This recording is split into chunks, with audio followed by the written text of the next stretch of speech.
Evangelho, segunda-feira da 19ª semana do Tempo Comum, hoje memória de São Maximiliano Maria Kolbe, sacerdote e mártir. O Senhor esteja convosco, Ele está no meio de nós. Proclamação do Evangelho de Jesus Cristo, segundo São Mateus. Glória a vós, Senhor. Naquele tempo, quando Jesus e os seus discípulos estavam reunidos na Galiléia, ele lhes disse: O Filho do Homem vai ser entregue nas mãos dos homens. Eles o matarão, mas no terceiro dia ele ressuscitará. E os discípulos ficaram muito tristes. Quando chegaram a Cafarnaum, os cobradores de impostos do templo aproximaram-se de Pedro e perguntaram: O vosso mestre não paga o imposto do templo? Pedro respondeu: Sim, paga. Ao entrar em casa, Jesus adiantou-se e perguntou: Simão, que te parece? Os reis da terra cobram impostos ou taxas de quem? Dos filhos ou dos estranhos?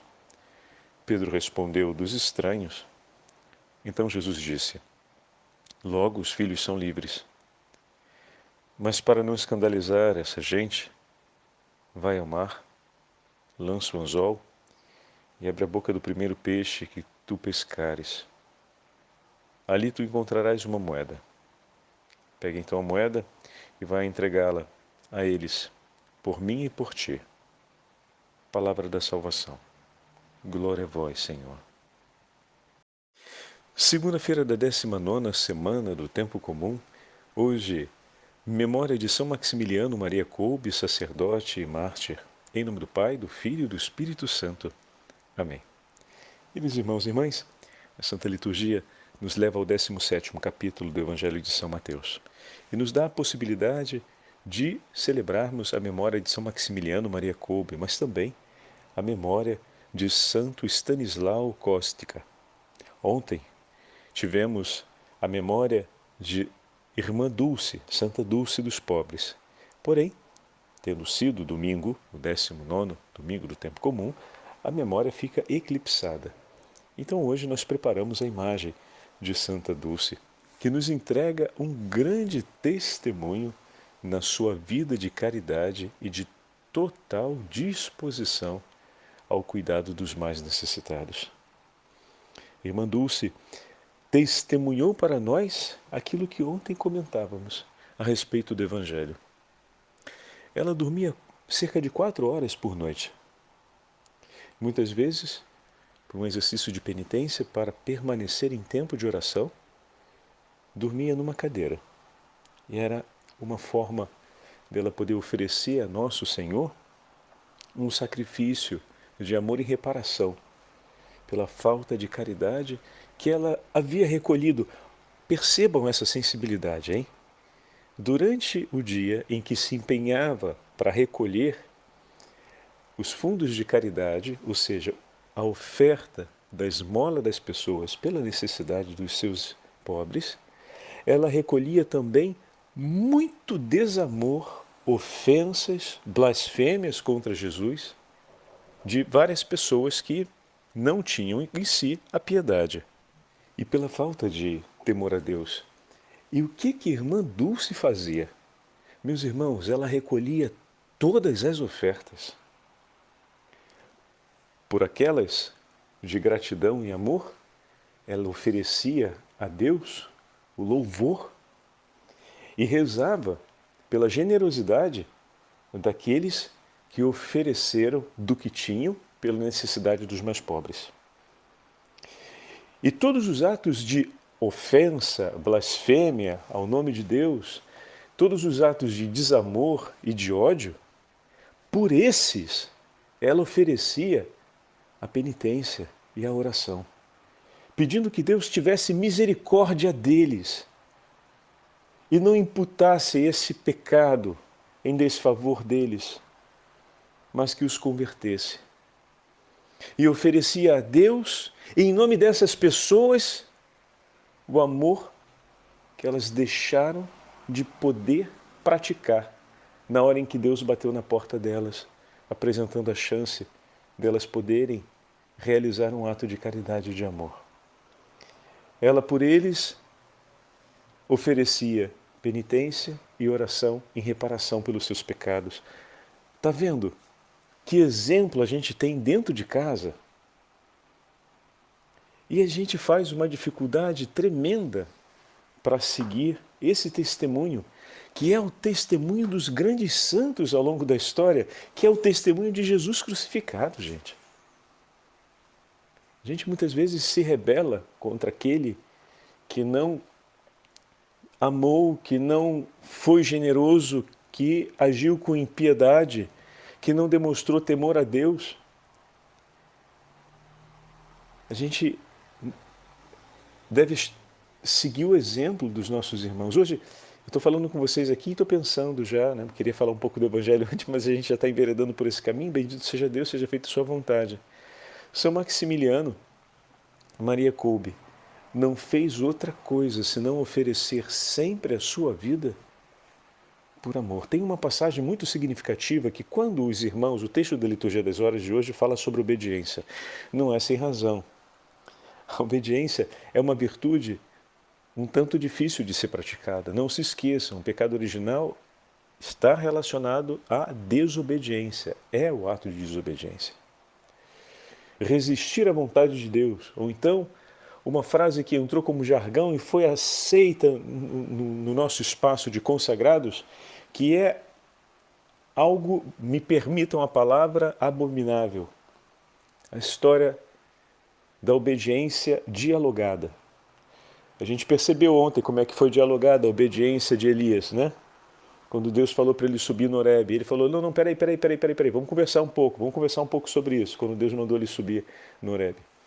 A gente percebe como foi dialogada a obediência dos discípulos, quando Jesus disse para eles seguirem, que ia despedir a multidão, e eles falaram, peraí, não é bem assim não, vamos dialogar sobre isso.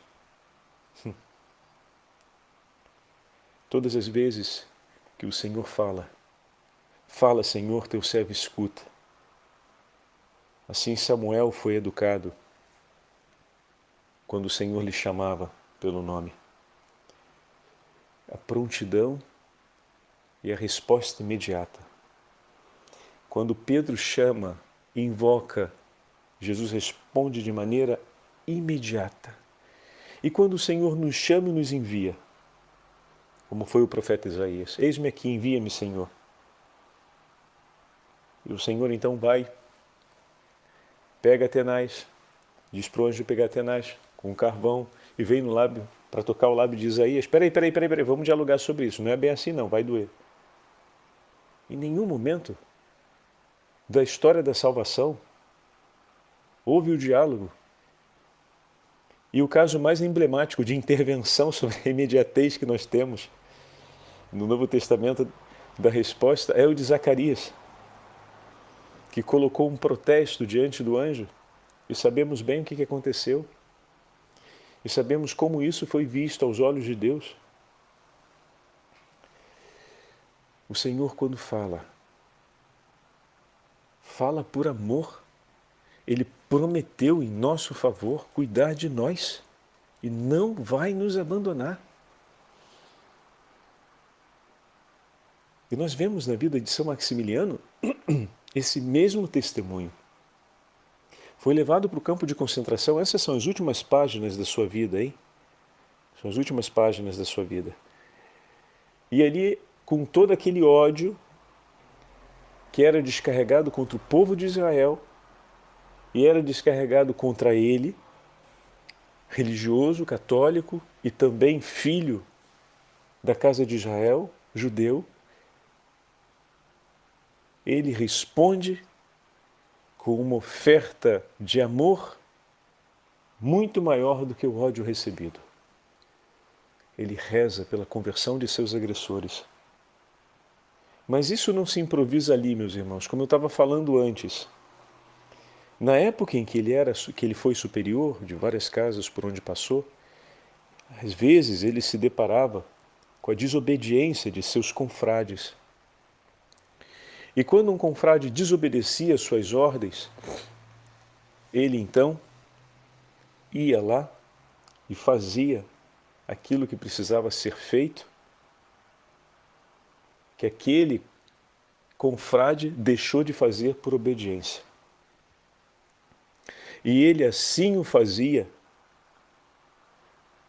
pedindo a Deus misericórdia pela desobediência daquele irmão. E uma vez questionado pelos outros confrades, dizendo: o Senhor é um frouxo, me permitam a palavra um pouco baixa, o Senhor não tem pulso, como é que o Senhor vai governar agindo desse jeito? E ele respondia de uma maneira muito clara. A consciência que tinha a respeito da desobediência e que seria necessário, quando fosse o momento, punir aquele irmão, mas que isso não eliminava a pergunta: quem que vendo o erro desse irmão se levanta por ele, para que os seus pecados não caiam sobre a sua testa e sejam a sua ruína? Quem se levanta para oferecer por ele um ato de reparação, dizendo: Senhor, tende misericórdia desse meu irmão e perdoa-o? E quem oferece por amor a Jesus um ato de justiça, cumprindo aquilo que é digno, segundo a sua vontade?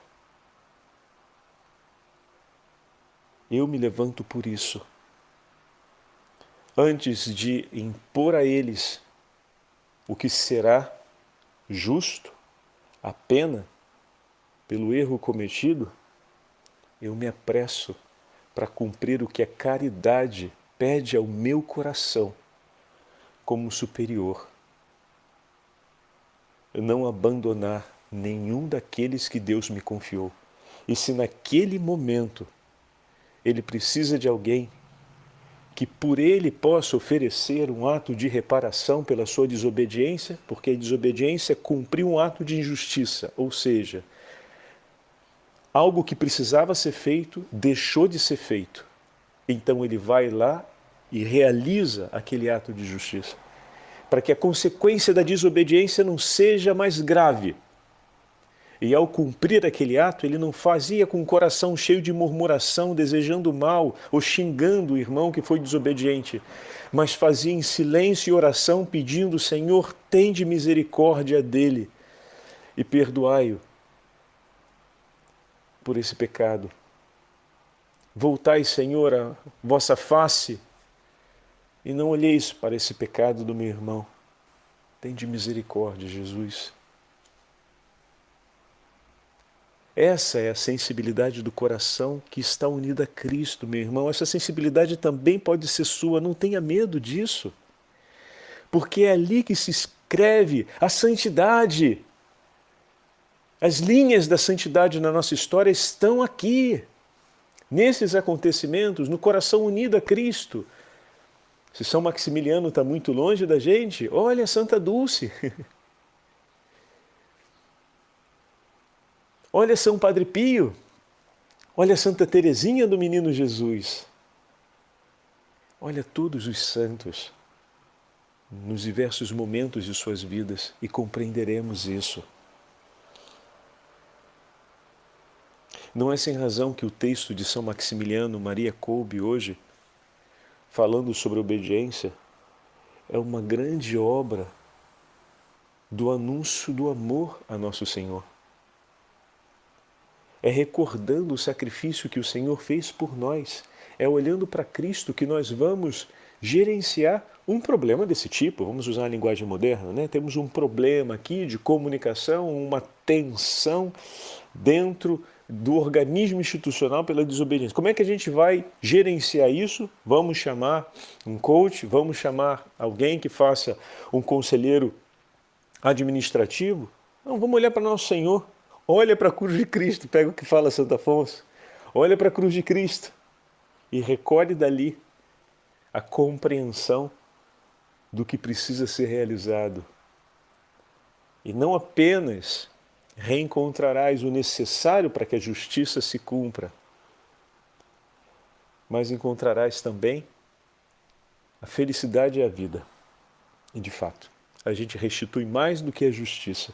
A atitude de São Maximiliano Maria Kolbe restituía mais do que a justiça, que seria injusto que o cumprimento daquela ordem não acontecesse.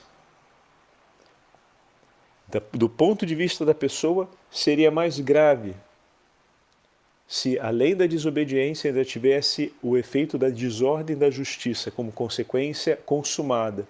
Então ele parte em socorro daquele irmão, parte em socorro de Cristo, para que não se aplique ou para que não se consume uma injustiça contra a vontade do Senhor, para que não fosse desprezada a voz de Deus e a vontade do Senhor, e se lança Ele a fazer, como Cristo, que acolhe a vontade do Pai e a cumpre completamente e a oferece por aquele irmão, a fim de que o Senhor, em ato de reparação, a fim de que o Senhor lhe perdoe por aquela falta e que possa levar o seu coração à compreensão da verdade e da vida. Então, esse é o chamado que o Senhor nos faz. Como precisamos pedir ao Senhor que nos ajude nesse itinerário? No Evangelho de hoje temos o apelo ao pagamento da taxa, que era a taxa, o imposto anual e também pessoal para as necessidades do templo. Pedro é questionado se Jesus paga ou não paga o imposto do templo, que era um imposto para manter o culto e também que era uma forma de participação ao sacrifício que era oferecido no templo. Mas ali está aquele que vai oferecer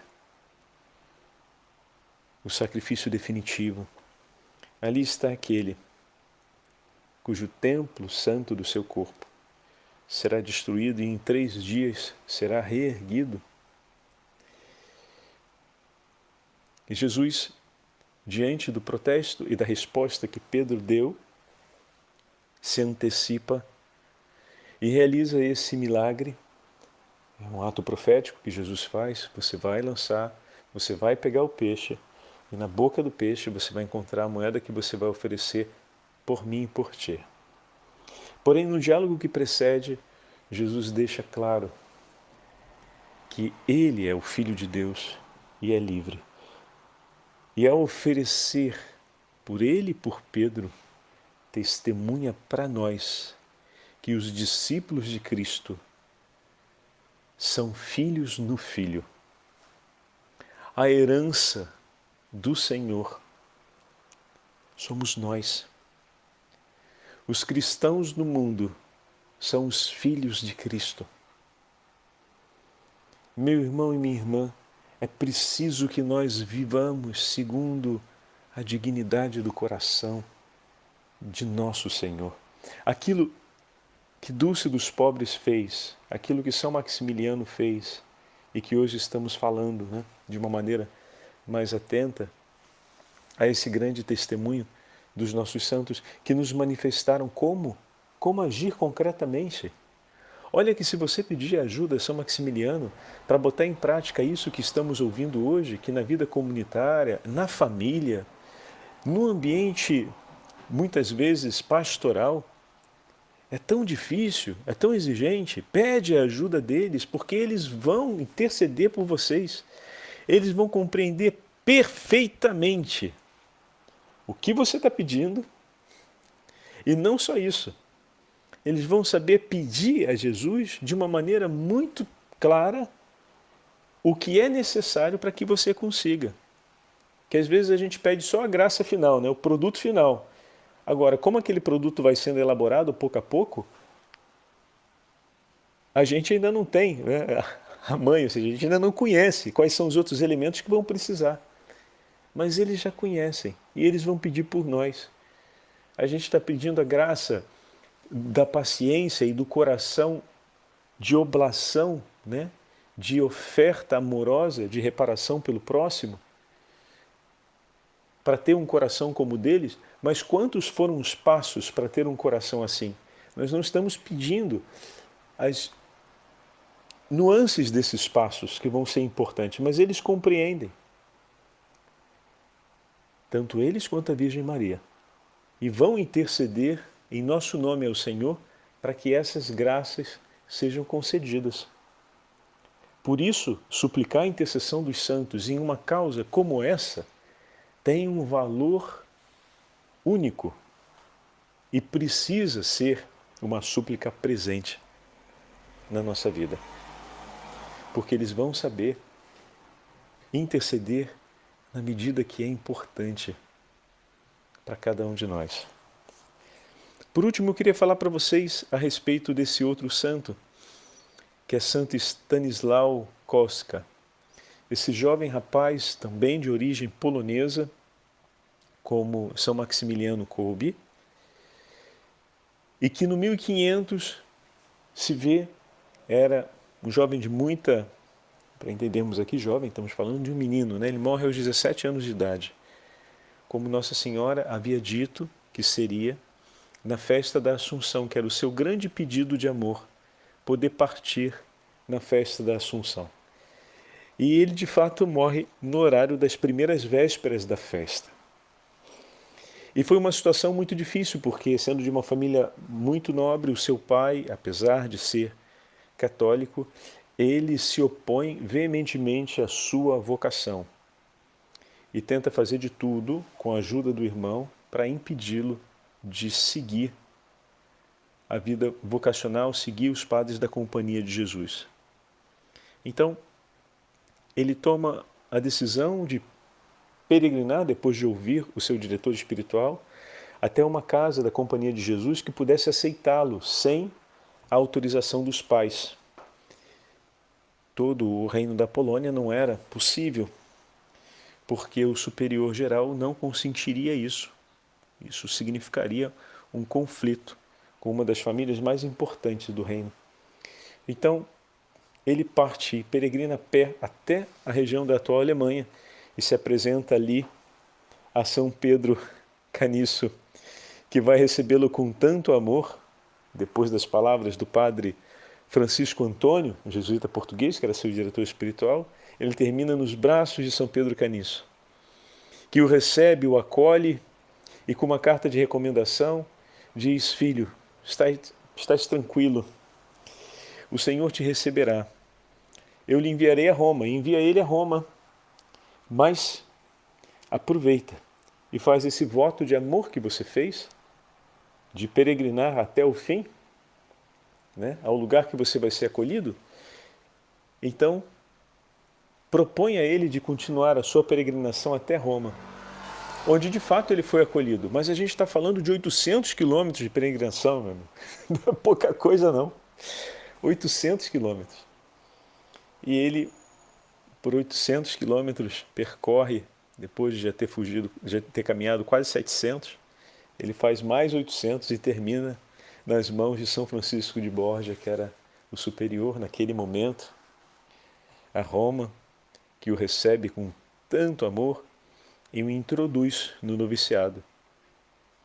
Porém, ele permaneceu 9 meses num caminho de espiritualidade esplêndido que era. Tem vários textos que comentam. Santo Afonso, nas Glórias de Maria, vai comentar a história na festa da Assunção de Santo Stanisław Kostka. E chegando à proximidade da festa, ele já tinha advertido que a Virgem lhe havia dito isso. De fato, no dia 13, que seria ontem, ele começa com uma febre muito forte, que os médicos não sabem o que fazer, e essa febre se agrava severamente.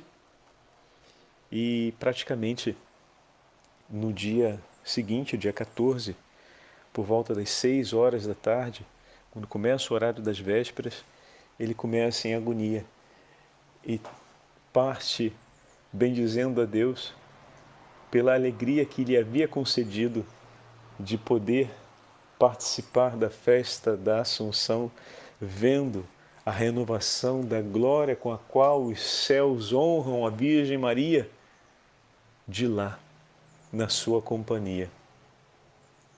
Oh, doce consolação de Deus oferecida a esse jovem rapaz, de coração tão puro, que buscou de toda a sua vida ser sempre obediente ao Senhor e viveu a tragédia de ver a sua casa se dividir, como Jesus havia falado no Evangelho. Infelizmente, seu pai não acompanhou aquilo que Deus estava fazendo em sua vida. Mas isso não foi um impedimento para que Deus pudesse fazer tudo e fizesse também futuramente uma nova ou uma passagem, melhor dizendo, de grande conversão na vida de seu pai. O Senhor nos prometeu cuidar de nós e conduzir-nos aos céus. E Santo Stanislau é um testemunho vivo dessa obra realizada. E como o Senhor nos sustenta nesse caminho, ainda que tenhamos uma forte tempestade, pegando a imagem do Evangelho de ontem, do domingo, como essa, da família que se opõe com veemência, persegue, cria toda uma situação muito difícil. E o Senhor não apenas faz o barco chegar ao porto, mas também acalma a tempestade. E aquele mar que outrora era agressivo, agora se torna suave e manso. E assim também o Senhor não apenas fez a barca de Stanislau, no percurso da sua história vocacional, chegar ao porto da eternidade nos céus, mas também acalmou o bravio da sua família e fez aquele lugar um lugar de grande remanso e paz. Esse é o nosso Deus, poderoso sobre todas as coisas, Senhor de tudo, do tempo e da história. A Ele a honra e a glória pelos séculos dos séculos. Amém. O Senhor esteja convosco, Ele está no meio de nós. Pela intercessão de Santa Dulce dos pobres, pela intercessão de São Maximiliano Maria Kolbe, pela intercessão de Santo Stanislau e da Beatíssima Virgem Maria, Rainha dos Mártires e Senhora dos céus, abençoe-vos o Deus Todo-Poderoso, Pai, Filho e Espírito Santo. Amém.